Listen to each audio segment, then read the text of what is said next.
자, 안녕하십니까. 하이퍼립입니다. 자, 이번 시간에는 2023학년도 6월 평가원 모의고사에 대한 결과 분석과 이후의 학습 방법에 대해서 설명을 좀 드리도록 하겠습니다. 이전에 이제 한 차례 영상을 올려드린 적이 있었는데 그 내용 중에서 좀 부족한 점들이 있어서 내용을 좀 보완해서 설명을 드리도록 하겠습니다. 6월 평가원은 고등학교 3학년 학생 또는 재수생들에게 있어서 매우 커다란 의미를 갖죠. 본격적인 입시가 시작이 되었구나 라는 느낌이 확 들 거예요.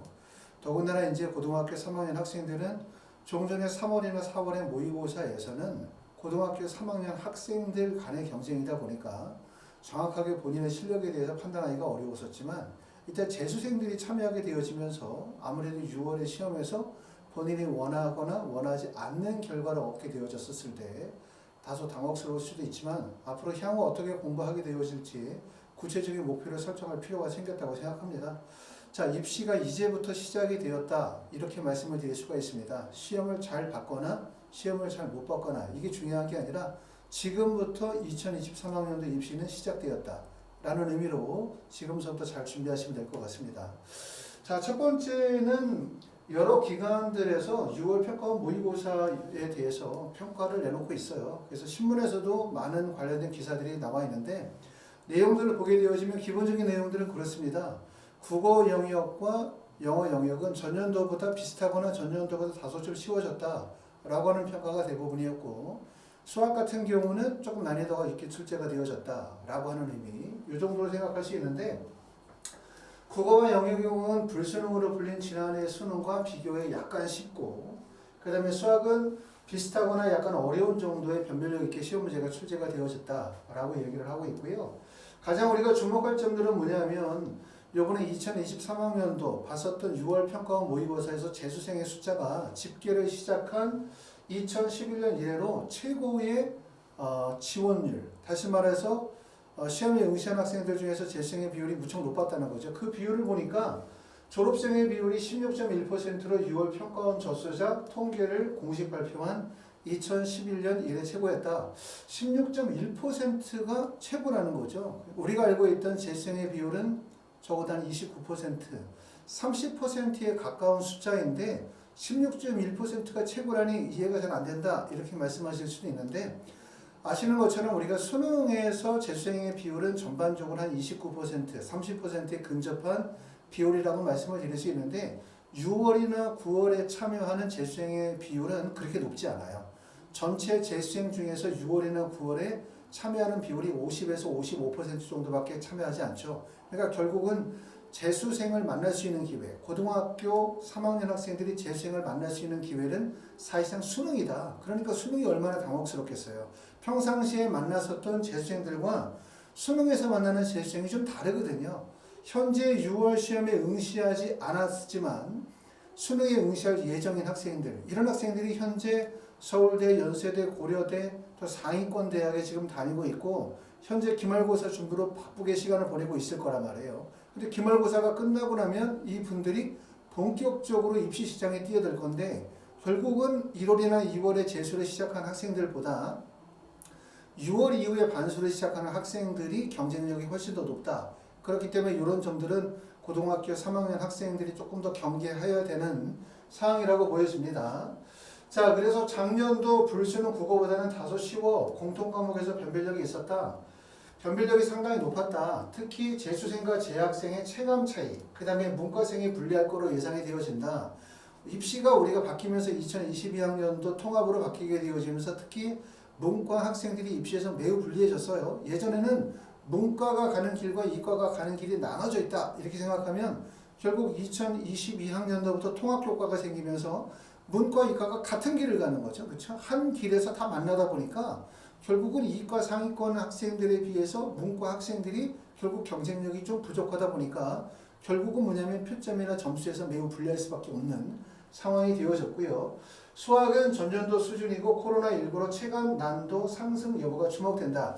이 점에 대해서 우리가 좀 주목할 필요가 있는데 올해 고등학교 3학년 학생들이 재수생들보다 좀 불리하다라고 생각하는 이유는 첫 번째는 의학 계열의 선발 비율이 늘고 정시 비중이 확대되어짐에 따라서 재수생의 비율이 꾸준하게 증가하고 있고 두 번째는 고등학교 3학년 학생들이 체감 난이도, 다시 말하면 코로나19로 인하여 고등학교 3학년 학생들이 결국은 경쟁력이 낮아져 있는 상태거든요. 학력평가 자체가. 그러다 보니까 아무래도 재수생들에 비해서는 상대적으로 더 불리할 수밖에 없어요. 결국은 재수생의 비율이 증가하고 있다는 점, 그 다음에 고등학교 3학년 학생들이 코로나로 인해서 결과적으로 수능에 대한 경쟁력, 학력이 좀 저하되어져 있다는 점, 그리고 우리가 고등학교 3학년 학생들은 어찌됐든 수능에서 처음으로 수능이라는 가장 어려운 시험을 보다 보니까 이전에 한 번 정도 시험을 받고 성공을 했든 실패했든 시험에 응시한 경험이 있었던 재수생들에 비해서는 불리할 수밖에 없습니다. 자, 이런 점들을 우리가 이제 특징으로 볼 수가 있습니다. 자, 6월 평가원에서 전체 접수 인원을 한번 보도록 하게 되어지는데, 아까 말씀드렸었던 것처럼 재수생의 비율이 16.1%인데 이게 집계를 시작한 2011년도 이래 최고다, 이렇게 얘기를 하고 있거든요. 재수생의 비율이 늘어난다는 것은 물론 첫 번째는 고등학교 3학년 학생들이 경계해야 되는 대상이고, 두 번째는 재수생들도 사실 그렇게 좋은 건 아니거든요. 재수생이라고 해서 입시에 무조건 유리한 것은 아니죠.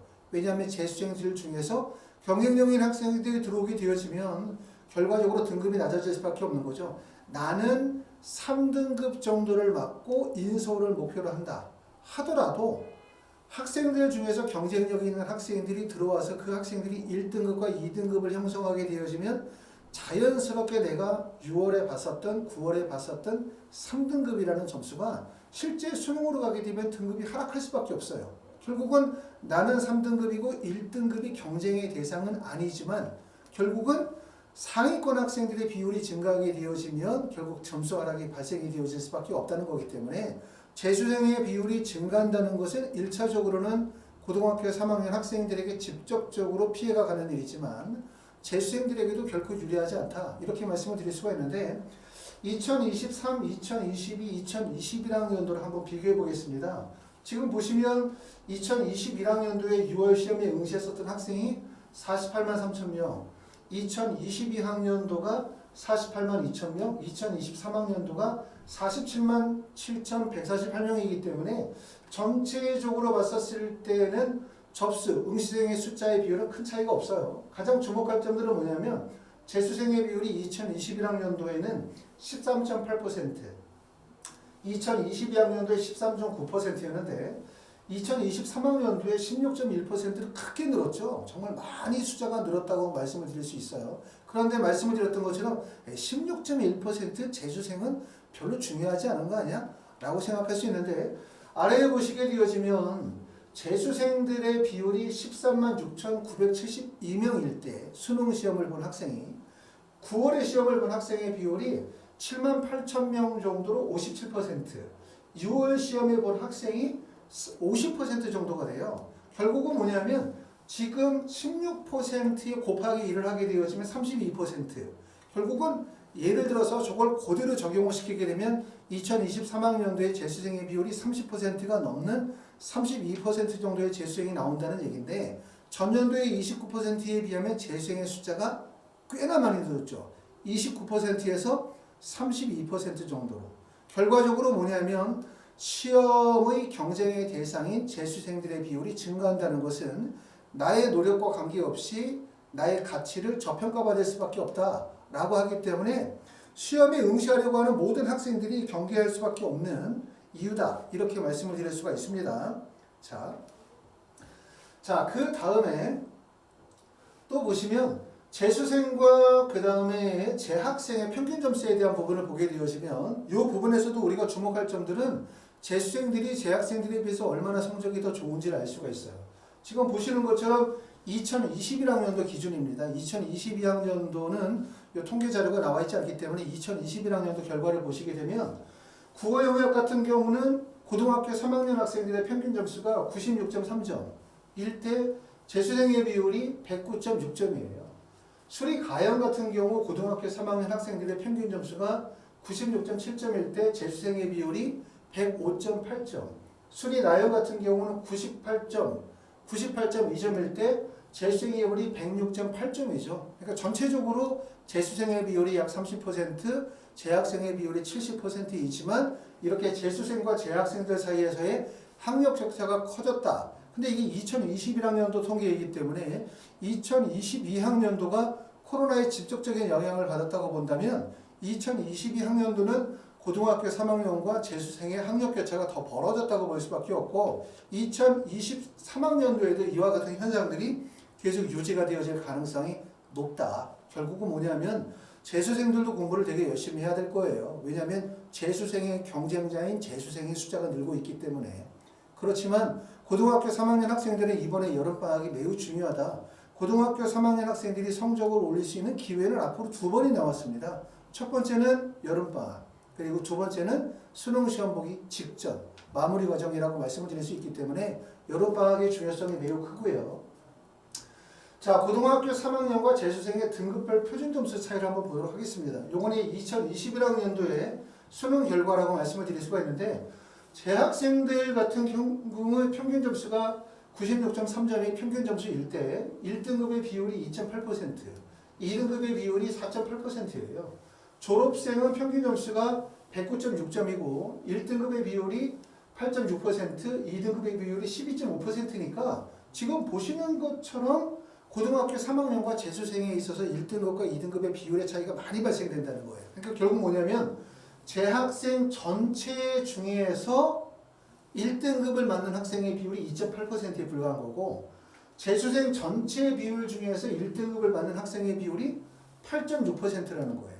그러면 재수생들은 약 20%의 학생이 1등급과 2등급을 맞는다는 뜻이고 재학생은 결국은 몇 퍼센트냐면 1등급과 2등급을 맞는 학생의 비율이 전체로 봤을 때 7%밖에 되지 않는다는 얘기죠. 이 얘기는 결국은 고등학교 3학년 학생들과 재수생의 학력 격차가 얼마나 심하게 벌어져 있느냐 이 부분을 확인하실 수가 있고 국어 영역 1등급과 2등급의 비율을 보면 재학생의 비율은 약 7.8%, 재수생과 검정고시의 비율이 21%고요.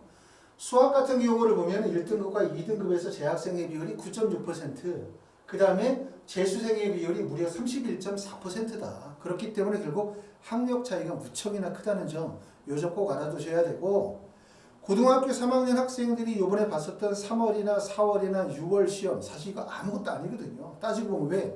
3월, 4월 시험에서는 재수생들이 들어오지 않았어요. 경쟁자가 들어오지 않은 나 혼자 봤었던 시험이나 다름이 없다는 얘기죠. 근데 6월에 재수생이 들어왔다 하더라도 그 비율이 전체 중에서 16.1%고 그 비율의 배가 되는 비율이 수능에서 들어오고 그리고 6월 평가원 이후에 재수를 시작하는 학생들은 대부분 상위권 대학에 다니고 있는 학생들이다. 이렇게 말씀을 드렸고 특히 우리가 의대를 가장 많이 보내는 대학이 어디냐? 그럼 서울대 연고대라고 얘기해요. 연세대 고려대를 가장 많이 보내는 대학이 어디냐? 그러면 서강대, 중앙대, 한양대 이렇게 얘기를 하거든요. 결국은 뭐냐면 의학 계열에 대한 쏠림 현상과 상위권 대학에 대한 쏠림 현상, 그 다음에 선호도가 매우 높은 상황이다. 이런 점들을 우리가 경계하시면서 공부를 하셔야 되겠다라는 생각이 들고요. 2022년 수능과 2023 6월 모의평가에 대해서 한번 비교평가를 해보면 지금 보시면 국어 영역은 우리가 이제 가채점 결과를 토대로 봤었을 때 2022년 수능이 표준점수 만점이 149점, 그 다음에 2023 6월 평가원이 표준점수 149점이니까 만점자의 점수는 큰 차이가 없어요. 1등급은 131점, 133점, 그 다음에 2등급은 124점, 그 다음에 125점이기 때문에 어떤 점들을 볼 수 있냐면 1등급의 표준 점수가 다소 상승했고 1등급과 만점자의 간격이 전년도에는 몇 점에서 18점에서 올해 같은 경우는 16점으로 점수 간격이 줄어들었다. 이렇게 보실 수가 있습니다. 목표하는 대학이 학생들마다 차이가 있겠죠. 어떤 학생들은 인서울이 목표이신 분들도 계시고 또 어떤 학생들은 서울권 학교들 중에서 좀 중위권 학교, 중앙대나 경희대, 한양대 이런 데 가보자 라고 생각하시는 분들도 계시고 또 어떤 분들은 의학기호를 목표로 하는 분들도 계실 거란 말이에요. 그런데 1등급을 맞는 것도 물론 당연히 중요하지만 내가 의학기호에 목표를 두고 있다면 1등급만으로는 의대를 갈 수 없다. 1등급만으로는 상위권 의학기호에 갈 수 없기 때문에 1등급에서 얼마나 만점의 점수의 간결에 상위 구간을 도전하느냐가 되게 중요하다는 얘기예요. 하나를 틀리느냐 두 개를 틀리느냐가 매우 중요하기 때문에 지금 보는 것처럼 2023학년도 지금 6월 평가원 결과가 만약에 수능으로 그대로 연결이 되어진다 라고 하게 되어지면 전년도에 비해서 국어는 변별력이 하락했다. 이렇게 보실 수가 있고, 자, 그 다음에 수학 같은 경우를 보시면 지금 6월 평가원 시험이 상당히 어려웠죠. 보시는 것처럼 전년도에는 만점에 147점일 때 6월 평가원에서는 153점이기 때문에 전년도에 비해서 표점이 무려 6점이나 상승을 한 겁니다. 6점이라는 건 어마어마한 점수라고 말씀을 드릴 수가 있어요. 결국은 뭐냐면 국어를 조금 틀리더라도 수학에서 1등급 또 1등급 상위 구간에서 만약에 점수를 얻었다면 결국은 다른 합격생들과의 점수 간격을 벌릴 수 있는 거예요. 난이도가 높다, 시험을 잘 봤다 라고 하면 다른 학생의 추격을 따돌릴 수 있는 거죠. 근데 만약에 변별력이 높지 않고 만점의 표점이 높지 않고 1등급과 만점 간의 간격이 좁으면 사실은 점수 차이를 크게 내기가 어려워요. 그렇기 때문에 지금 6월 평가원 같은 시험의 결과에서는 수학의 영향이 결국은 합부를 결정한다. 이렇게 보실 수가 있기 때문에 수학의 영향력이 매우 컸다. 이렇게 볼 수 있고 2022학년도 수능에서는 1등급과 만점의 점수의 간격이 147점과 137점이기 때문에 10점 차이 점수가 벌어졌어요. 근데 평가원에서는 114점과 153점으로 무려 점수 차이가 19점의 점수 차이가 벌어졌기 때문에 결국은 6월 평가원처럼 수능 성적이 나온다면 수학을 잘 보느냐 못 보느냐에 따라서 대학 결정과 의대 합격이 결정난다. 이렇게 보실 수 있습니다. 자, 그 다음에 이제 과탐 같은 경우는 사실은 지금 6월 평가원에서 많은 학생들이 과탐이 다 정리가 되지 않은 학생들, 상위권 학생이나 의학 계열에 가려고 하는 학생들은 정리가 됐겠지만 대부분의 학생들은 과탐이 아직 정리가 되어지지 않았기 때문에 사실 큰 의미를 찾기는 어려울 거예요.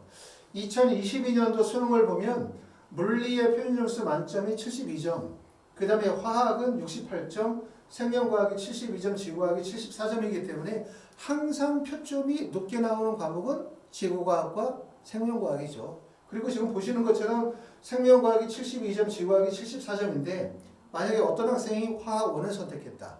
어떤 학생이 지구과학을 선택했다. 만점을 맞았다고 하면 표점이 무려 6점 차이가 나거든요.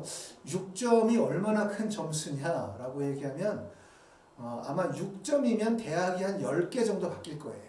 그 정도로 어마어마한 점수 간격이기 때문에 과탐 같은 경우는 결국 선택 과목이 되게 중요하다라는 거죠. 그러니까 선택 과목을 무엇을 선택하느냐, 두 번째 내가 시험을 잘 보느냐, 이게 중요한 거고, 평가원에서는 이제 요번에 시험 결과가 나오고 난 다음에 항상 하는 얘기지만 과탐 선택에 따라서 유불리가 발생이 되어지지 않도록 하겠다라고 얘기하고, 그렇기 때문에 공정하게 시험 문제를 내겠다라고 하지만 이 부분 사실 말은 그렇지만 실제로 그게 적용이 되기 어려워요. 시험을 출제하시는 분들이 느끼는 체감 난이도와 학생들이 느끼는 체감 난이도의 차이가 크기 때문에 전년도에도 출제하시는 분들은 수능을 좀 비교적 쉽게 출제하겠다고 했지만 불수능이었다. 이렇게 얘기했었던 이유가 시험의 난이도도 있지만 가장 큰 이유는 바로 뭐냐면 코로나의 영향들, 학생들의 학력의 저하, 이게 직접적 영향이었다고 볼 수가 있고 올해도 마찬가지로 그 영향이 그대로 갈 가능성이 높습니다. 그렇죠? 자, 이렇게 보실 수가 있고요. 그리고 지금 6월 평가원에서 가장 높은 표점이 발생이 된 거는 화학이에요. 화학이 만점에 75점이고 1등급이 69점이고 물리는 70점, 생명과학 71점, 지구과학 71점. 화학이 75점으로 가장 높았습니다. 화학이 75점으로 가장 높으니까 나 지금 생명과학 하다가 혹시 올해 수능에서 화학을 선택했었을 때 되게 유리하지 않을까? 화학으로 바꿔야지. 이렇게 생각하시는 분들 계시면 바꾸지 말고 그냥 쭉 갑시다. 6월 평가원에서 표점이 높았다고 해서 실제 수능에서 표점이 높게 나오리라고 생각하진 않아요. 이렇게 됐었던 이유는 전에도 말씀을 드렸었던 것처럼 아직은 6월이라는 시점에서 대부분의 학생들이 표점이 완성되어졌지 않았다. 다시 말하면 과학탐구 1과 과학탐구 2는 아직 공부를 하는 과정이기 때문에 모든 학생들의 점수가 그대로 반영이 되어졌다고 볼 수 없고 요거는 그냥 지금 현 시점이기 때문에 불안정한 수치라고 생각이 되어집니다. 그렇기 때문에 요거는 그냥 참고사항으로 보시면 되어질 것 같고 2022학년도의 표준 점수를 우리가 조금 더 주목해서 보시면 되실 것 같고요. 자, 투과목도 보시게 되어지면 아직은 이제 특히 원과목에 비해서 투과목을 선택한 학생들이 공부가 완성되는 시기는 아니죠. 6월 정도 되면 사실 뭐 학생들마다 학력 차이에 따라서 공부가 많이 완성된 학생들도 있고 이제부터 본격적으로 공부를 하는 학생들도 있는데 일반적으로 학생들이 재수를 하게 되면 사실은 거의 7월, 8월 달 정도가 되어져야 개념이 한 번 정도 정리되고 두 번 정도 정리되어지면서 9월 달 되면서 뭔가 점수가 좀 상승되어질 가능성을 보여주는 시기지 6월 달부터 점수가 확 올라가는 공부가 다 완성되는 그런 시기가 아니거든요. 더군다나 과탐2 같은 경우는 대부분의 학생들이 공부 과정에 있다. 그렇기 때문에 표준 점수를 논하는 것 자체가 큰 의미는 없다. 이렇게 말씀을 드릴 수가 있습니다. 자, 이렇게 해서 이제 전체 영역에 대해서 설명을 드렸고, 영어가 지금 빠졌죠? 이번에 영어도 전년도에 영어가 매우 어려웠었어요.